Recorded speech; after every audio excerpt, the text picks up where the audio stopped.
You'll find out. I will indeed. I'm going to step on that, and it's going to hurt. Yeah. What is up, interwebs? Big Lou here, Matt the Cutman, with me as always. And we have just watched episode 8 of Star Trek Picard. Yes, indeed. Broken Pieces. Watched it a few times, in fact. I have not. I meant to, and time got away from me. But anyway, this episode... Happy Pie Day, by the way. It is Happy Pie Day. We have just feasted All upon... you nerds out there? Yes, feasted upon some delicious pizza pie. And it is quite tasty.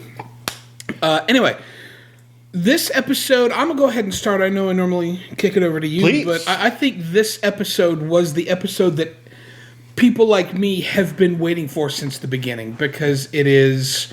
We finally get answers. A lot of exposition here. Lots of exposition. Literally people sitting around a table explaining stuff. Mm-hmm. And... It could have been a play. It really could have, yeah. Because it really was just people sitting in a room talking. Mm-hmm. Several different rooms. Yeah.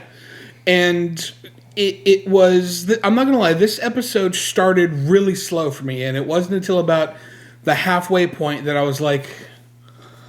What the hell am I going to talk about for this episode? And then we get to the stuff that we actually talk about. So, what did you think? I mean, actually, starting off, with the flashback. It started with, with the Romulans on that planet. Mm-hmm, sure. Aya, the grief planet. Right. Learning the horrors that they learn, mm-hmm. and apparently it makes most of them go insane. You called it though with the ancient vision, right? It's one of those things that gets passed down. The Romulans call it the admonition. Yes, and apparently 8 out of 10 go just mad. Yeah, and Rizzo was really the only one that could handle it. Yeah.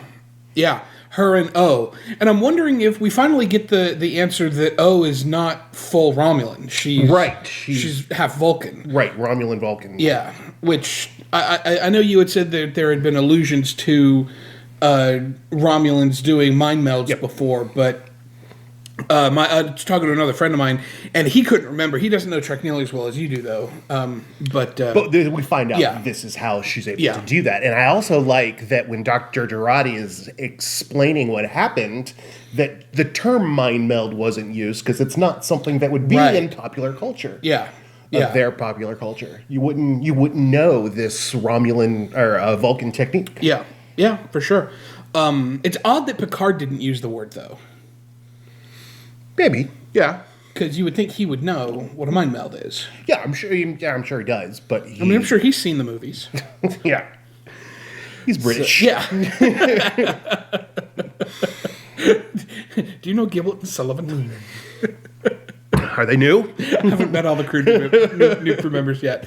Yeah, but it was really interesting seeing her not under the cover of the Starfleet officer and stuff like that. She's just her as herself and stuff like that in that flashback. Oh right, Rizzo, yeah. Well, no, not Rizzo. Oh, okay. Yeah.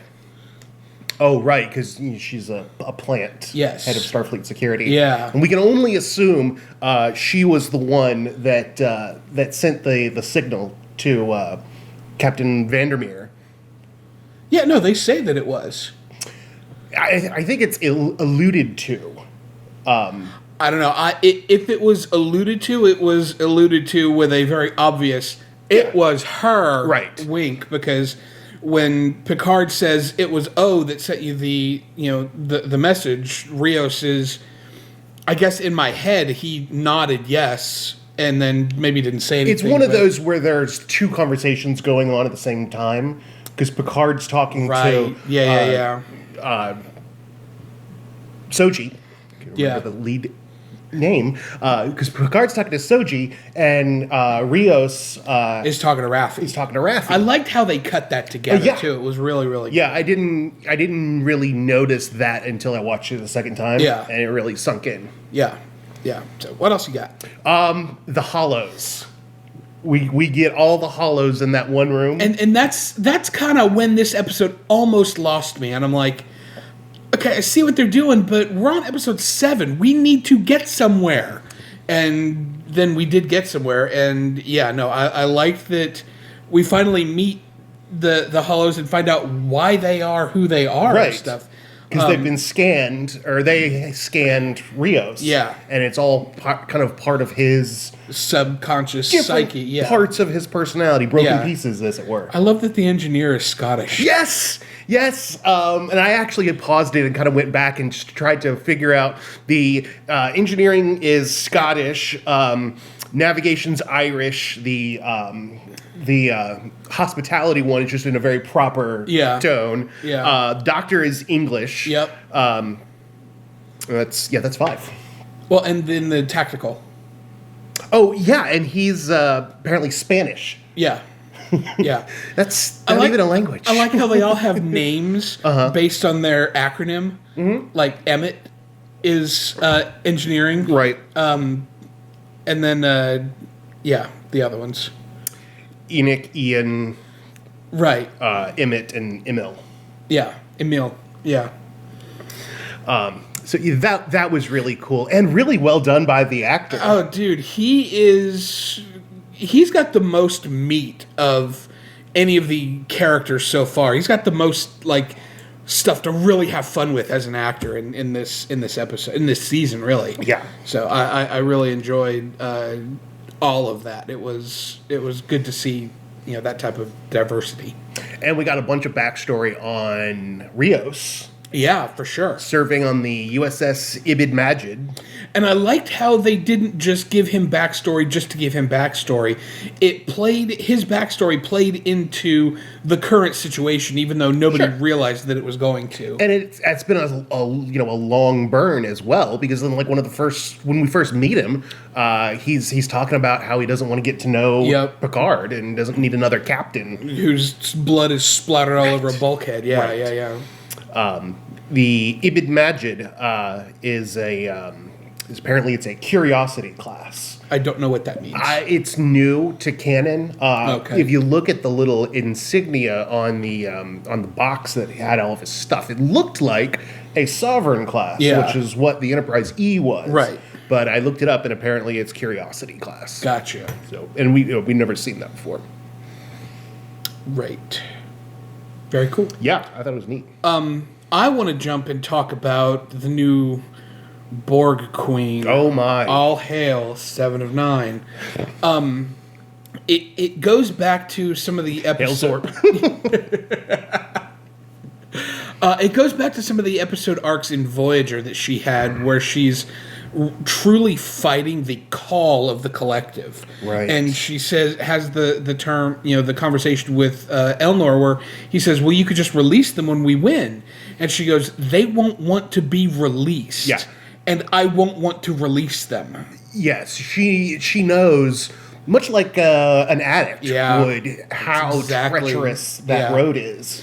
And she, she's fighting her urges, but ultimately she has to make, jump on the grenade. Yeah, and it was really, really cool watching her eyes go to black and the special effects and stuff like that. Right. And hearing the Borg voice again. Oh, man.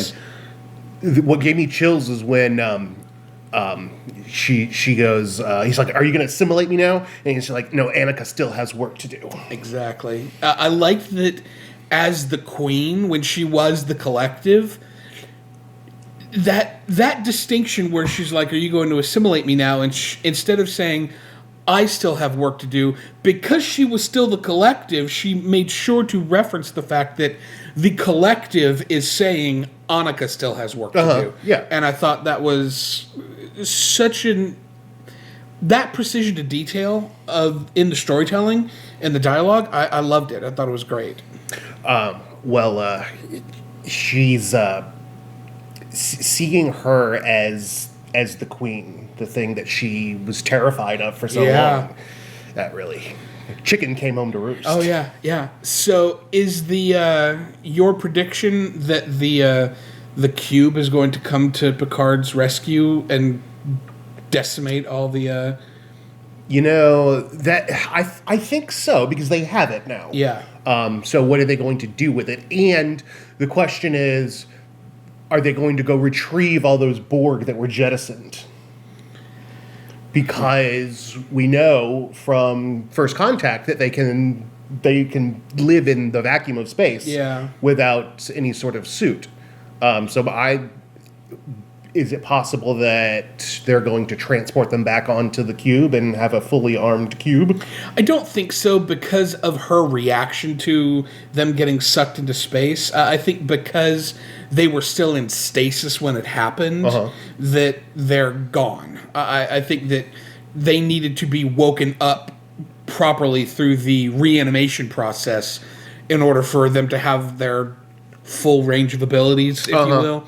And because they were jettisoned into space, before that happened, they're not able to do that. It's kind of like, whenever people used to tell you, "No, don't unplug that USB port before you ejected it," and nothing ever happened. Well, I think something happened here. I've done that where I've lost memory. Really? It was like in the middle of writing something, and I just pulled it out and. Yeah. Oh well, yeah. If you don't save the document.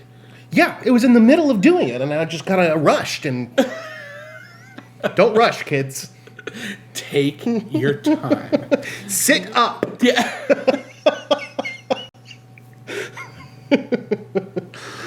Yes, sir. So yeah, no, and I'm liking the dynamic between Elnor and Seven. I think it's not quite what it was with Seven and Isheb on Voyager. But I could see it could have the potential to be the next evolution of that. Yeah, I could see her kind of seeing him as a surrogate mother type, child figure. Her ward is like, I suppose, yeah. Come here, nun boy. Let me let me teach you about the world. Yeah. So it. Well, I'm done murdering people, so that's a good thing. Yeah. I enjoyed that little bit of humor. It's very interesting to see where Jurati's character is going to go. Like, is she is it going to be... because right now, the only people that know that she's a murderer are the 3 people on the ship. Well, 4 people on the ship. Yeah. And she said that she's going to turn herself in. Right. When they get to Deep Space 12. Yeah, but they didn't end up going to Deep Space 12. Oh, no. No, they did not. No, they did not.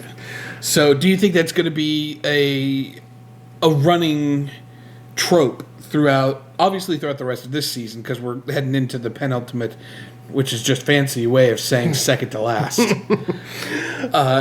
you think that's going to continue on through the next season, or do you think we're going to be done with Jurati? I would be a waste of a character, I think. I agree, yeah. I think that it's going to come to some resolution, but I think it's still going to come back to haunt her in subsequent seasons. Speaking of haunting... Excuse me, yes. So we did kind of figure out what caused the Borg to go crazy. Yeah. It was that vision. Yeah. Or the one that was carrying the vision. Yeah. Red hair, Romulan. I'd forget her name. Yeah, me too. The Rizzo's aunt. Narek and Rizzo's aunt. Yeah, because she was on that planet, the Aya planet, and got the admonition. And when they assimilated her and got her memories. Yeah. And that horror, the haunting, must have done something to destabilize the Matrix. Yeah. It separated it from the collective, which is fascinating that type of mental break, that type of mental thing can have... I mean, that's the reason why they have the collective, is so that no one single... Right. So they're all as one. Consciousness has to deal with the horrific, tragic things that they're doing to people. So, well, their chickens came home to roost when they assimilated that Tal Shiar ship. Yeah. Picked the wrong ship. Gonna learn today. Maybe it was something you assimilated. Which is a line from the Voyager finale, if you remember that. Kids. Yes.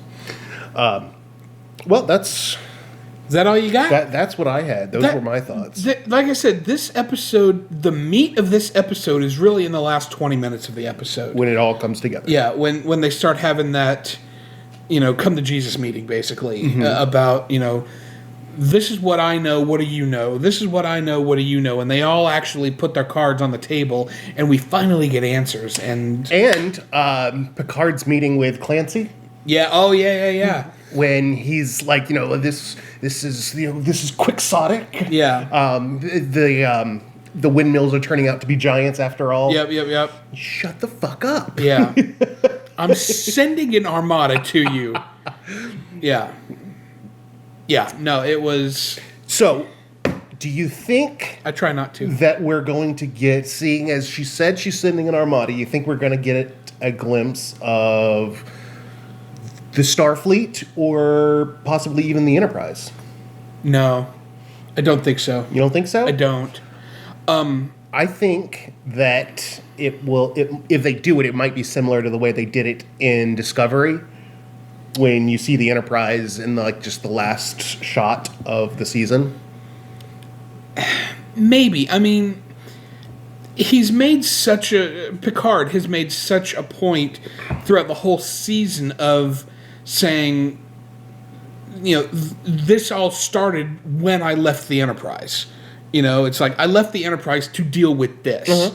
And if the Enterprise is still there, I mean, yeah, it'll be cool, and if they do, to me, it'll just come off as, hey, it's the Enterprise. Yeah, I think that's what they'll do. Yeah, I just in the last bit. And timeline speaking, it's time for a new Enterprise. It's probably been time for a new Enterprise. Yeah. They like to have the flagship as their, most up-to-date ship, their most technologically advanced ship. And it's been 20 years, and that's about the lifespan of Enterprises. Yeah. Unless you, run them into a planet. Or get attacked by Romulans. That's what happened to the Enterprise C. Right. But the one in Generations was they ran into a planet, right? Yeah, okay.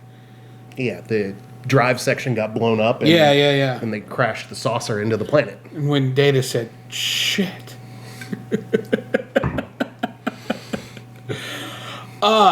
Anyway, yes. I'm very much looking forward to seeing how this all ends up. And if we're going to get... I know we've already greenlit a season 2 and stuff like that, so...